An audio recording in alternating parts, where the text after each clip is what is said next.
बहुत बहुत धन्यवाद अंते जी। आपका धर्मवाणी समस्त उपासक उपासिकाओं ने सुनी। आशा करते हैं कि ये प्रेरणादायक है। आप इस धर्म को किस गति में ले जा सकते हैं, दायित्व आपका है। जाता सिंह, लक्ष्य कमांडर, भारतीय समन्वय संगठन लक्ष्य कानपुर से तथागत भगवान बुद्ध और बाबा साहब को नमन करते हुए बहुजन समाज में जन्मे सभी महापुरुषों को मेरा कोटि कोटि नमन। मंच पर बैठे भिक्षु संघ को मेरा साधुवाद। यहाँ पर आए सभी उपासक उपासिकाओं, भाइयों बहनों, माताओं, युवाओं, बुजुर्गों, किसानों और छात्रों, खासकर सरहद पर बैठे जवानों को सुजाता सिंह का क्रांतिकारी जय भीम, जय भीम, जय भीम। जैसा कि आज ये कार्यक्रम धम्म दीक्षा का है और वर्षावास समापन का है। कहते हैं 14 अक्टूबर 1956 में डॉक्टर भीमराव अंबेडकर जी ने 5 लाख लोगों से भी ज्यादा लोगों के साथ नागपुर में बौद्ध धर्म की दीक्षा ली और हम लोगों को एक रास्ता दिखाया, बुद्ध के मार्ग पर चलने को कहा, क्योंकि बौद्ध धर्म में भी जात पात, छुआछूत, भेदभाव जैसी समस्याएं नहीं है, यहाँ समता समानता है। बाबा साहब ने भी रिसर्च की और बौद्ध धर्म को अपने जीवन के कुछ टाइम पहले बौद्ध धर्म ग्रहण किया।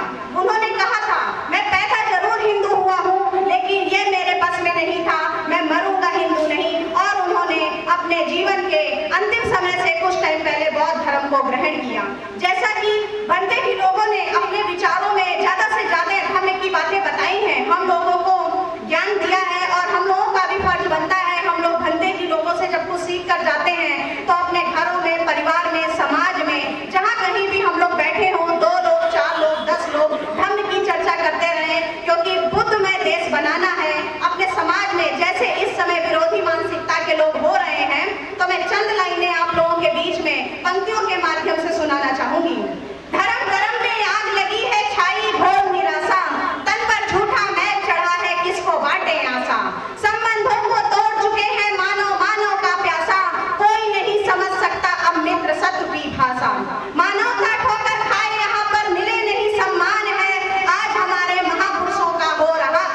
चाहूंगी।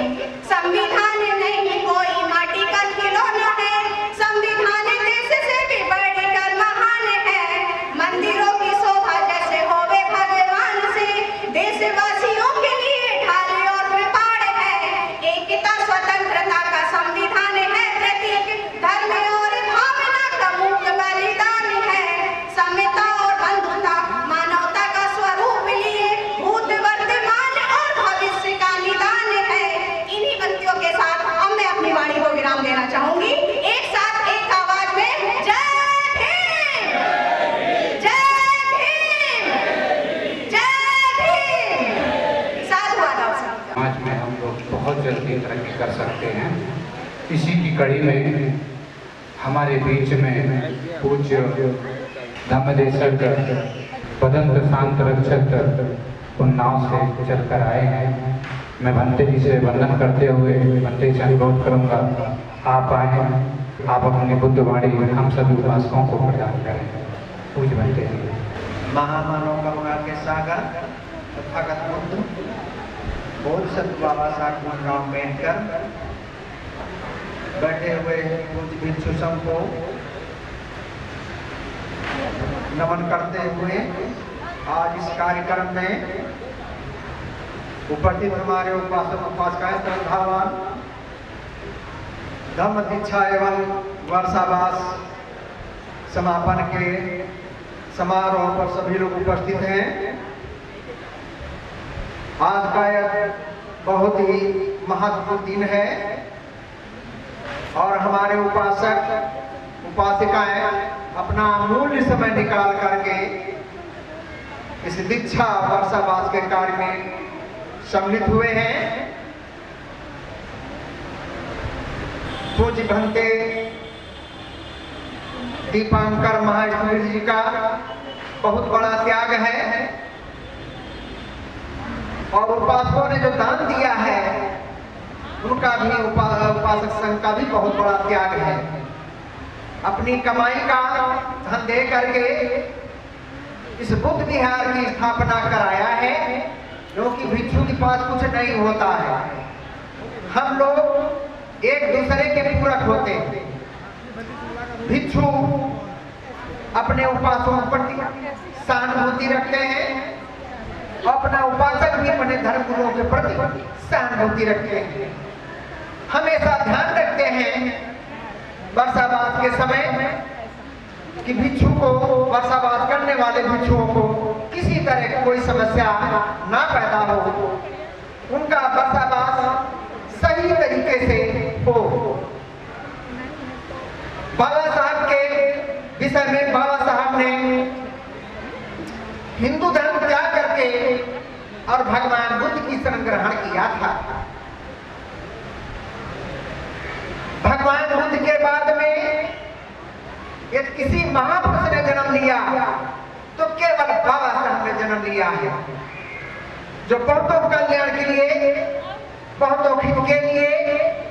बाबा साहब के माता पिता कितने धन्य होंगे, कितने सुगत होंगे, जो बहुतों कल्याण के लिए, बहुतों हित के लिए, बहुजन हिताय, बहुजन सुखाय, लोकानुकंपाय पाए बाबा साहब ने समतामूलक संविधान की स्थापना किया।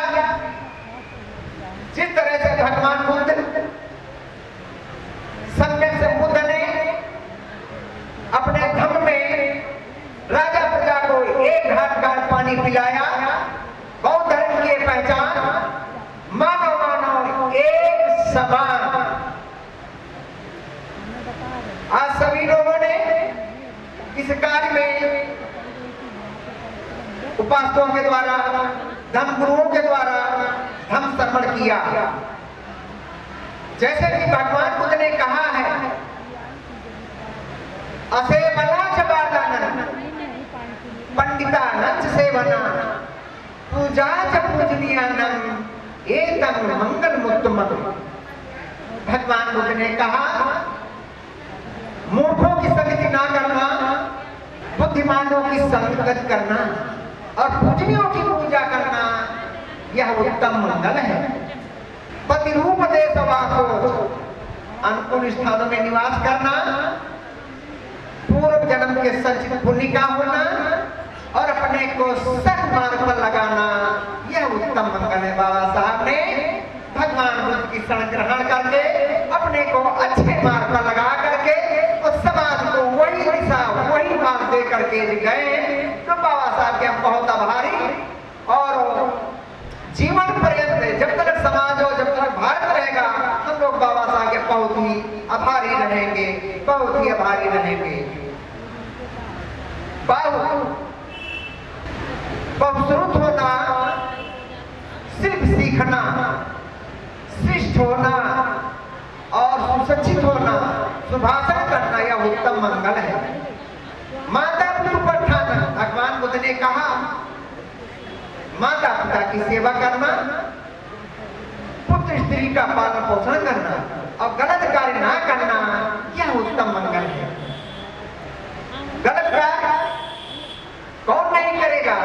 जो शीलवान होगा, सदाचारी होगा, ध्यानी होगा, दानी होगा, वह परिवार बहुत ही कुशल और उसे आगे बढ़ने के लिए कोई रोक नहीं सकता है। ये कुशलता हमारे उपासकों में जो बैठे हुए जो सुन रहे हैं बहुत ही है। माता पिता पर ठाना, दानम च धर्मचर्या, दान देना, धर्माचरण करना, बंधुओं का सत्कार करना और निर्दोष कार्य करना, यह उत्तम मंगल है।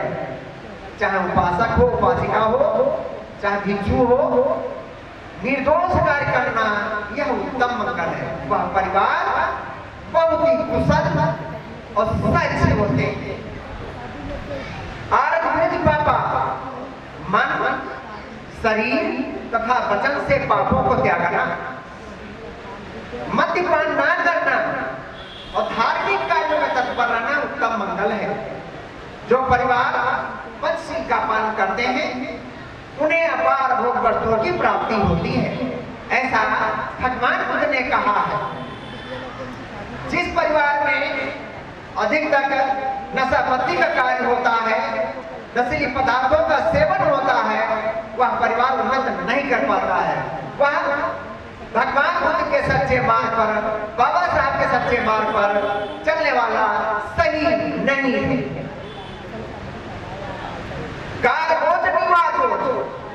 गौरव करना, नम्र होना, संतुष्ट रहना, कर्तव्य होना, अब उचित समय पर धर्म कर्म करना, यह उत्तम मंगल है। खंकीच सोच सता, क्षमाशील होना, आज्ञाकारी होना, सवर्णों के दर्शन करना, उचित समय पर धार्मिक चर्चा करना या धर्म श्रवण करना, यह उत्तम मंगल है, उत्तम मंगल है। तपोच ब्रह्मचर्यंच अर्य सज्जान दर्शनम निब्बान सच क्रिया चेतन मंगलम उत्तमम। भगवान बुद्ध ने कहा तप, ब्रह्मचर्य का पालन, आर्य सत्यों का दर्शन, निर्वाण का साक्षात्कार, यह उत्तम मंगल है।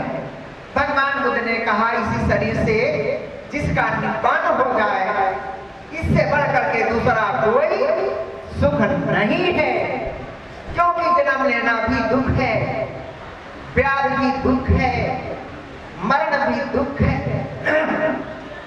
प्रियों का मिलन दुख है, प्रियों का वियोग दुख। संसार में दुख है, दुख तो है। लोग जिसका चित्त इस लोक धर्म में विचलित नहीं होता, वह न्याय लोक निम्न तथा निर्भय रहता, यह उत्तम मंगल है। इस प्रकार के कार्य करके सर्वत्र अपराजित हो लोक कल्याण को प्राप्त करते हैं। यह उनके लिए, देव और मनुष्यों के लिए उत्तम मंगल है, उत्तम मंगल है, उत्तम मंगल है। भगवान बुद्ध के समय की बहुत से हमारे उपासक घटनाएं सुनते रहते हैं और पढ़ते भी हैं।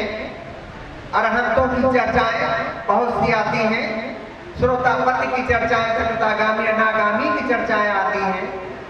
एक अरहंत श्रावण की घटना मैं सुना रहा हूं। जो लोग जानते हैं उनकी बात, क्योंकि मैं निजमत नहीं भंते की बाता, इसमें भरम करो नहीं ताता। ये हमारी बात नहीं है, ये धर्म ग्रंथों में है। बाबा साहब ने हमारे भगवान बुद्ध उनका धर्म पुस्तक लिखी है, जो हम सबके लिए बड़े कल्याणकारी, और बाबा साहब ने पूरा त्रिपिटक पढ़ करके उस पुस्तक को लिखा। एक दंपति की गाथा है कि भगवान बुद्ध के 30 शिष्य पहुंचे श्रावस्ती। भगवान के पास धर्म उपदेश सुन करके, ध्यान भावना की विधि सीख करके भगवान बुद्ध से अनुमति मांगी कि भगवान, मैं फला फला जंगल के लिए ध्यान करने के लिए जाना चाहता हूँ, भगवान आज्ञा दें, भगवान आज्ञा दें, आशीर्वाद दें। तो भगवान बुद्ध ने अनुमति दे दिया, लेकिन वहां एक बिन बाधा आने वाली थी, जिसे भगवान बुद्ध देख रहे थे, जान रहे थे, वो सर्वज्ञ है। तो भगवान बुद्ध ने इस भिक्षु से क्या कहा, भिक्षु सारिपुत्र से मिलकर जाओ। तो सभी लोगों ने भगवान बुद्ध को अभिवादन किया और सारिपुत्र के पास गए। जा करके जो छोटे थे अभिवादन किया और कहा, भगवंते, भगवान ने भेजा है फला फला जंगल में ध्यान करने के लिए जाने के लिए, सारिपुत्र से मिलकर जाओ। क्योंकि भगवान बुद्ध सारिपुत्र और महामौत कल्याण को सेनापति बनाया। हमारे उपासक जानते हैं, जो अरहंत हो जाता है उसके अंदर किसी तरह की विकार नहीं रह जाता है। पीछे की जो जाते हैं हमारे उपासक सभी लोग जानते हैं, सारिपुत्र है, मौत कल्याण है, महाकश्यप है, सभी लोग जानते हैं। तो देखिए क्या होता है, भंते जी ने सोचा भगवान ने भेजा है तो कोई कारण है। तो उन्होंने भी दिव्य दृष्टि से देखा, जहां भक्ते लोग ध्यान के लिए जा रहे हैं, बहुत विरल जंगल है, वहां पर किसी न किसी भिक्षु की हत्या हो जाए। भक्ते लोगों से नहीं कहा, लेकिन उन्होंने जान लिया। फिर क्या होता है, संकिच नाम के श्रावण थे, वह अरहंत थे, सक्षम थे, अपने भिक्षु संघ को बचा लेंगे और स्वयं बचेंगे। तो भंते जी ने क्या कहा, सारिपुत्र जी ने, कि भिक्षु संघ संकिच श्रावण को ले जाओ, संकिच श्रावण को ले जाओ।